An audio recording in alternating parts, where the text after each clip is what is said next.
company raised $86 billion, briefly passed Amazon in market cap, and 2 weeks later is asking Wall Street for $20 billion more in debt. That's SpaceX this week, not a hypothetical. Here's the part that bugs me. Most people who bought the stock on day one have no idea why it already round-tripped back toward where it started. They think the story changed. It didn't. The mechanics were rigged from the open. Quick timeline. June 12, 2026, SpaceX goes public in the largest IPO in Wall Street history. $75 billion raised initially, $86 billion once underwriters exercised their option for more shares.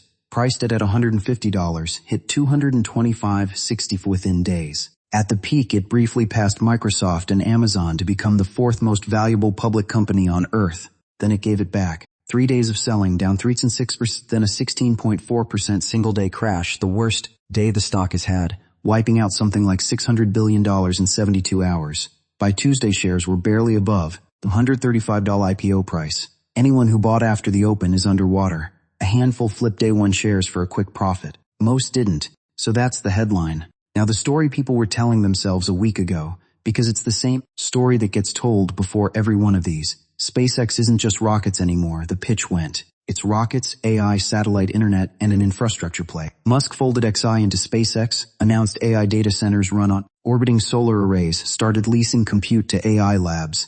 You weren't buying a rocket company, you were buying the picks and shovels of the AI gold rush that happened to go to space. Add a $60 billion buy of coding startup Cursor and a new compute deal with Reflection AI, and retail investors bought $405 million of this one. Stock in 5 trading days, more than they spent combined on Nvidia, Microsoft, Amazon, Meta, Google, and Apple over the same stretch. One stock outdrew the entire Magnificent Seven in retail demand. It's not a stupid story either. SpaceX dominates global launch. Starlink is real revenue. The AI angle is leasing actual compute to actual labs, not vaporware. It sounds reasonable because parts of it are true, which is exactly what makes it dangerous. The lie hides inside the true parts. Sounding reasonable and being correctly priced are not the same job, though. Wall Street loves letting one play the other's part.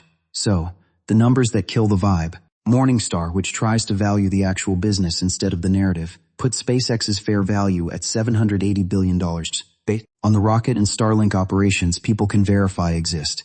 At the post-IPO peak, the market priced it above $2 trillion. That's 2.5 times Morningstar's number, and the gap is pure story. Only about 4.2% of SpaceX's shares were available to trade after the IPO. The run from $150 to $225 happened with most of the company's stock locked up. That wasn't price discovery. That was a sliver of float getting fought over by a swarm of retail buyers. Exact setup that produces short squeezes, meme pumps, and the violent reversals that follow them. Less than 2 weeks after, raising $86 billion, SpaceX said it needs at least $20 billion more in debt to cover a bridge loan from the February XAI acquisition plus AI infrastructure costs. A company sitting on $86 billion cash is already back at the well borrowing. S&P rated the debt BBB, the lowest tier that still counts as investment grade, and called out elevated capital expenditure running through 2029. About 20% of insider shares unlock after SpaceX's first earnings report, expected early to mid-August. Analysts think insider selling could push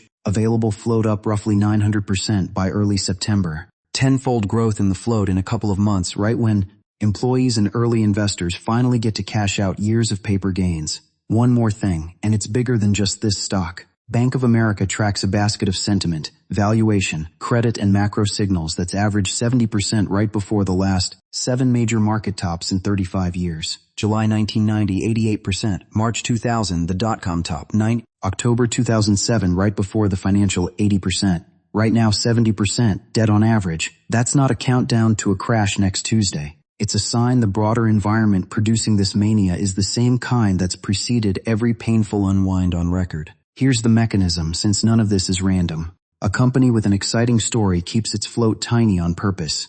Under 5% trading isn't an accident. It guarantees heavy demand chasing thin supply. Retail piles in on day one because 3 years of "I missed Nvidia" headlines means FOMO skips the homework. The price rips. That makes headlines. Headlines bring more buyers, and now the price going up is the only evidence most of them checked. Meanwhile, the company and big institutions, who actually know the cash needs and the real valuation, sell and raise debt into that strength. Then the float expands through debt raises that spook the market and lockups that dump new sellers in, and the same scarcity that pumped the price now works in reverse, except the bag is bigger. Picture scalpers buying every concert ticket before the public sale opens. First hour demand looks insane because nothing's left, so prices spike. Then the scalpers, who never wanted to go, start dumping tickets the second the hype peaks. Suddenly there's plenty of availability, prices crater, and the people who paid scalper prices are sitting in seat 14F wondering what happened. The float was never real supply. It was a drip made to look like demand. This isn't even SpaceX specific.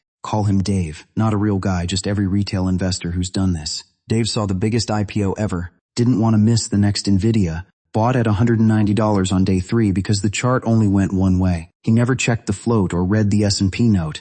He saw green candles and a guy he liked on AI investing. 2 weeks later, he's down 30% on a position a CEO he's never met basically promised him. Dave's not stupid. He's just what this system is built to produce. The rhyme that matters here. May 2012, Facebook goes public in one of the most hyped tech IPOs ever, priced at $38. Within months, it's under $18. 50% plus drawdown, retail furious. Headlines calling it a generational warning. Anyone who panic sold then locked in a real loss on a real company. Facebook has since gone up more than 1,000% from that offering price. The business was fine the whole time. The mania and the business were never the same thing. That's not hold forever, it always comes back either. Plenty of hyped IPOs never recover. Ask anyone who held a .com lockup stock from 1999 to 2001. Watching real companies with real revenue get crushed because they were priced for a perfection that never arrived on schedule. The actual lesson is narrower. The first 6 months of a low float, hyped IPO tell you almost nothing about the business and everything about how hard sentiment swings when supply is scarce. SpaceX could turn into the next Facebook. It could turn into the next .com warning story. The mechanism currently crushing the stock doesn't care which one it is. It just reacts to the float changing and the debt growing, regardless of how good the rockets are. So if you're not running a $780 billion model on your lunch break, here's what actually matters. A tiny float plus a viral story isn't an investment, it's a squeeze and squeezes end. A company raising tens of billions and immediately needing more debt isn't automatically bad. That's normal for capital-heavy businesses. But it kills the story that says this company doesn't need outside money. SpaceX needs a lot of it. Price that in. Lockups are calendar events, not surprises. If you're holding something that IPO'd in the last 6 months, go find the lockup date before you go find the next price target. Retail volume isn't a valuation tool. $405 million in 5 days is sentiment, not fundamentals. Crowds get early, crowds get late, and crowds are rarely the ones setting the price on the way down.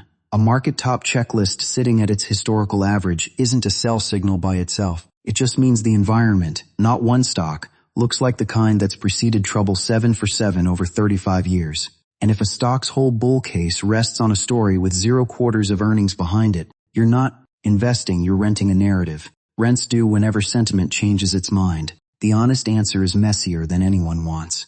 Nobody actually knows if SpaceX turns into an undervalued AI and rockets hybrid that looks like a buy in hindsight, grinds lower as lockup shares hit the float and debt becomes real interest expense, or just chops sideways for a year while the market waits on revenue. Anyone confidently telling you which one happens is selling you something.